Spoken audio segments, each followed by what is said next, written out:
My phone buzzed once, then went quiet. A single text from my mother appeared on the screen. "Elena, you don't need to come back. Some places aren't meant for you. No call, no explanation. Just that line, cold and final." Outside, snow fell over the city like ash. I stared at my coffee until it turned lukewarm, wondering how a family could erase someone with just 12 words. It was Thanksgiving week, the one time I still believed maybe this year would feel different. But when I opened our family group chat, I saw the photos. Candles, turkey wine glasses, all tagged. Everyone smiling, except me. I scrolled back to her message. Read it again. The silence that followed wasn't loud, it was hollow, like the air right after something breaks. "Some places aren't meant for you." I looked around my apartment where the only sound was the fridge humming and the city lights flickering through the snow. In my head, I could see them, Mom laughing at the head of the table, Dad carving the turkey, Ryan cracking another smug joke. They probably told themselves I was too sensitive, too distant to Elena. And maybe I was. I'd stopped being their quiet fixer years ago, the one who smiled through insults and picked up the bill no one else offered to split. I pressed my palm to the cold window, watching a couple across the street carry groceries together, breath fogging the air. It looked warm, ordinary, everything I used to want family to feel like. My phone was still on the counter, the message still glowing. I thought about replying, about begging for a reason, but the words wouldn't come. Instead, I said it out loud, barely a whisper. "You said I don't belong there." "Fine." Then I added quieter, like a vow only the night could hear, "I'll build something you'll never forget." For a moment, the city seemed to pause. Snowflakes hanging mid-air, traffic lights frozen red. And in that stillness, something inside me shifted. If you've ever been cut off by the people who made you, you'll know the exact second pain turns to purpose. That's the moment I stopped being their daughter and started becoming something else entirely. When I was a kid, I didn't draw people. I drew places. While other children filled notebooks with faces and stick figures, mine were covered in roofs, stairs, and windows that led nowhere. I liked how buildings made sense. You could design where things belonged. People weren't like that. My parents never really saw it as talent. To them, it was just another phase. Ryan, my younger brother, was the golden one, the funny one, the one who could skip responsibility and still get praised for potential. I was the quiet one who thought too much. I still remember the night I showed them my first dream. I was 15, sitting at the breakfast table with a rolled-up sketch in my hands, a greenhouse I'd designed from scratch. Sunlight, glass walls, ivy climbing along beams. I thought it was beautiful. I pushed the drawing toward them and said, "I think I could actually build this someday." My dad barely looked up from his newspaper. Mom smiled the kind of smile that means no. "Sweetheart, that's ambitious. But you might want to focus on something practical." Ryan leaned over, grinning. "Looks like a fish tank for plants." They laughed. I didn't. Later that night, I found my drawing crumpled in the trash coffee grounds, staining the paper. That was the night I learned silence could be armor. After that, I stopped showing them what I made. I applied for architecture school in secret, got in on a scholarship. When I called Mom to tell her, she sighed. "Architecture. That's a man's world, honey. You're too soft for that." I went anyway. 3 jobs, secondhand furniture, black coffee, and cold bagels for years. When I finally graduated, I thought they'd be proud. They weren't. Ryan had meetings, and Dad's knees were suddenly too bad for long flights. Still, I sent photos of my first office, just a small studio, white walls, 1 folding table. Mom texted back, "Looks small but cute." That's when I stopped needing applause. But their voices still followed me. Ryan would call during family dinners, put me on speaker, bragging about his real estate projects. Mom would laugh, "You and your brother both in buildings. Isn't that funny?" No, it wasn't.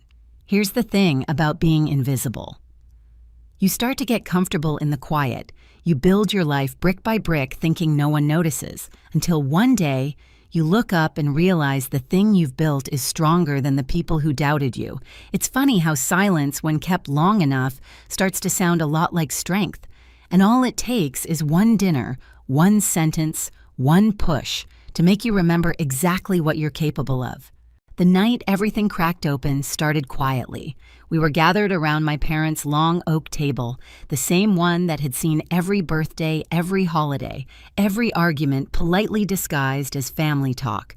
The smell of roasted lamb filled the room, garlic butter, expensive wine, the kind of dinner that photographs well. Ryan, of course, was the center of gravity. He always was. He was talking about his new business venture, a luxury bar downtown. Everyone leaned in like he was presenting the cure for boredom. Mom looked at him like he hung the moon. Dad nodded in approval, half listening, but smiling anyway. I stayed quiet, cutting my food into small, perfect squares, an old habit from years of pretending calm. Then Ryan looked over. "You're the expert on buildings, right, sis? What do you think of my spot, Midtown, right across from the new plaza?" I looked up, meeting his smirk. "It's risky," I said. "High rent. Not much foot traffic after 9. You'd need a solid draw to keep it alive." The air shifted. Forks paused. Then Mom's voice cut in sharp, polished, sugar-coated. "Elena, please. Your brothers worked hard on this. You always have something critical to say." My throat tightened. I wasn't being critical. I was giving. Ryan chuckled, interrupting. "She doesn't get it, Mom. Not everyone lives in spreadsheets and blueprints." Laughter followed. Familiar, cruel. Someone even clapped him on the shoulder. I swallowed hard. "I'm just saying," Mom lifted a hand, graceful but final. "Sweetheart, if you can't be supportive, maybe just enjoy your meal." That tone, that quiet blade she'd mastered over the years. The conversation moved on without me like it always did. Ryan kept talking about his investors, which I knew didn't exist. Dad kept nodding. My aunt refilled glasses. And me, I just sat there small again, 15, watching another dream go in the trash. When I finally pushed back my chair, the legs scraped against the tile loud and raw. Everyone looked up. "You know what I said? Maybe you're right. Maybe I really don't belong here." Ryan smirked. "Guess that's finally sinking in." Mom's voice came calm, precise. "Elena, if you can't act like family, maybe you shouldn't come next time." There it was, the line that turned exile into instruction.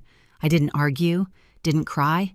I just grabbed my coat and walked out, my heels echoing down that too familiar hallway.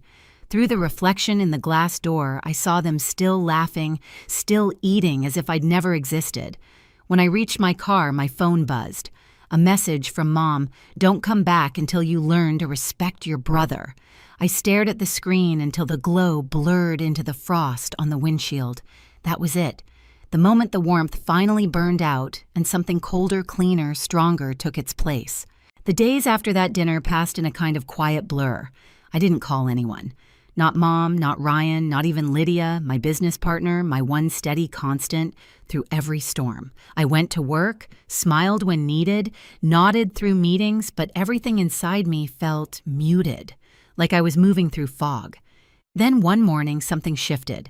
An email pinged into my inbox with the subject line, "Property listing, Midtown corner lot."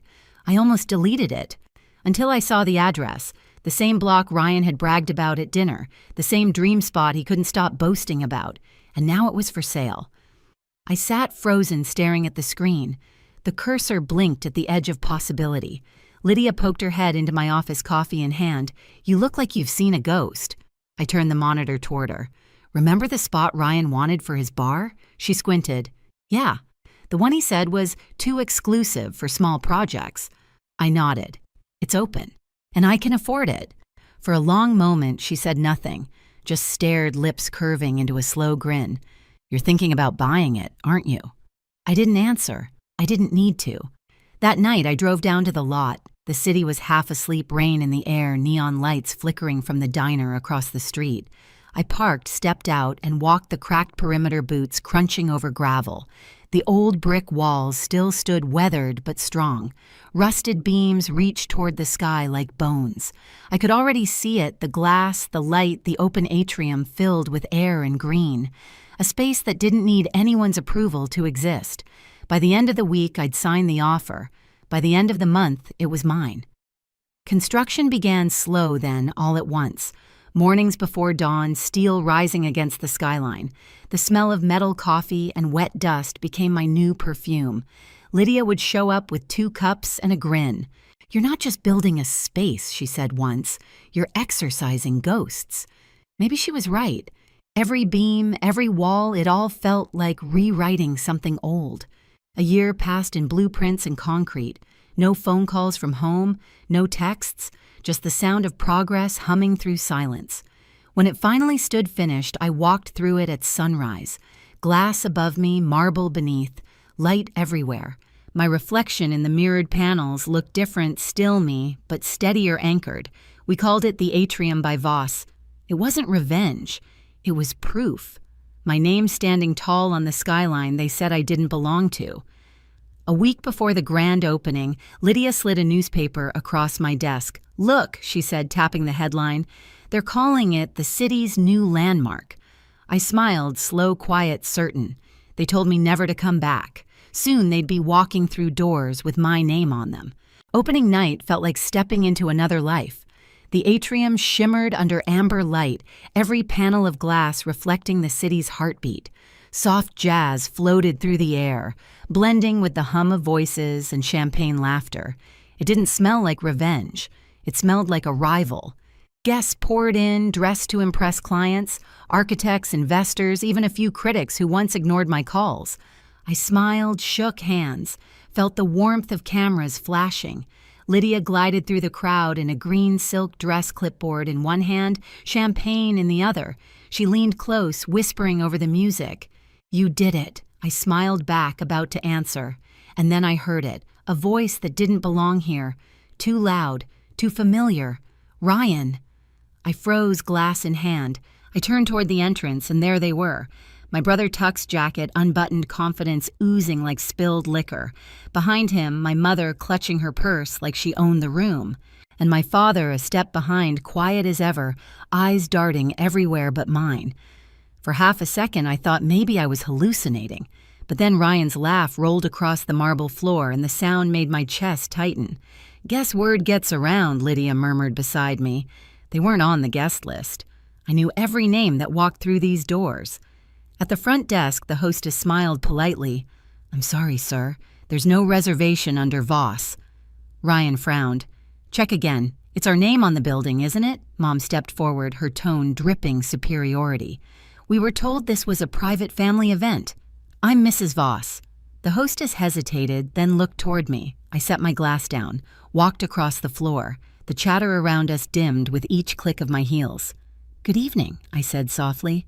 Mom turned. For a heartbeat, confusion crossed her face like she didn't recognize me in my own space. Then came the disapproval, the judgment, the same old script. "Elena." Ryan smirked. "So this is your little project, cute. Thought you'd be designing coffee shops or something." I met his eyes. Calm, it used to be small. Then I stopped listening to people who thought small. His fake smile faltered.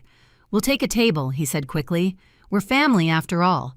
I nodded to the hostess. "Take them to the public lounge downstairs. Walk-ins only." Ryan blinked, thrown off. What Mom's voice sharpened. "We're your family, Elena." I held her gaze steady as glass. "You told me not to come back. I just kept my promise." The silence that followed was thick enough to cut. Even the pianist hesitated mid-note. Ryan's jaw tightened. "You think this makes you better than us?" I stepped closer until my reflection filled his eyes. "No," I said quietly. "It just means I finally stopped needing you." Then I turned to the hostess. "If they stay, make sure they pay for their drinks." Their faces froze, shock, disbelief, humiliation. Everything they'd once made me feel. I walked away before any of them could speak. The click of my heels trailed into the music. Lydia met me halfway across the room. "They came uninvited," she whispered. "Exactly," I said, just like always. By the time the music faded, the crowd had thinned. Laughter dissolved into soft murmurs, glasses clinking one last time. The atrium shimmered in half-light, my reflection caught between marble and glass. I slipped away to the upper terrace, heels in one hand, champagne in the other. Below me, the city glowed streets like silver veins, headlights threading through the night. Through the glass roof, I could still see them. Ryan and my parents sitting stiff at the bar, pretending to belong in a place they once said I'd never build. They didn't see me watching. They never did. The air was cool, heavy with the scent of rain and new steel. It smelled like endings and beginnings at the same time. My phone buzzed a text from Lydia. "You okay?" "They're still downstairs." I typed back, "Let them be, they'll figure it out." Setting the phone aside, I leaned on the railing, tracing my finger along the cold glass. In the reflection, I saw it all at once, me, the city, and the building that rose from everything they broke. A year ago, I was standing outside their house, afraid to knock. Now they were standing outside mine, waiting to be let in. Funny how that turns. For a brief second, I thought about calling Mom, saying something kind, maybe something like closure. But then her old message replayed in my mind. Some places aren't meant for you. Maybe she was right. That house wasn't meant for me. This one was. Behind me, the doors slid open. Lydia stepped out, coat draped over her arm, hair tousled from the night. "They're leaving," she said softly. I nodded. "Good." She handed me another glass, her smile warm and knowing. "So, what now?" I looked down at the glowing sign above the entrance. The Atrium by Voss. My name, my work, my peace. Now I said I build things that don't need anyone's permission to stand. Lydia clinked her glass against mine. To that. We stood there for a moment, two silhouettes against the skyline. Then I turned toward the elevator, ready to go home. My phone buzzed again, an unknown number. A message. "Your place is beautiful." I didn't know. Mom. I smiled, set the phone face down on the railing, and left it there. Because some stories don't need replies. If you've ever had to build peace from the pieces someone else left behind, trust me, you're not the only one. Share your story in the comments. And don't forget to subscribe so you never miss the next one.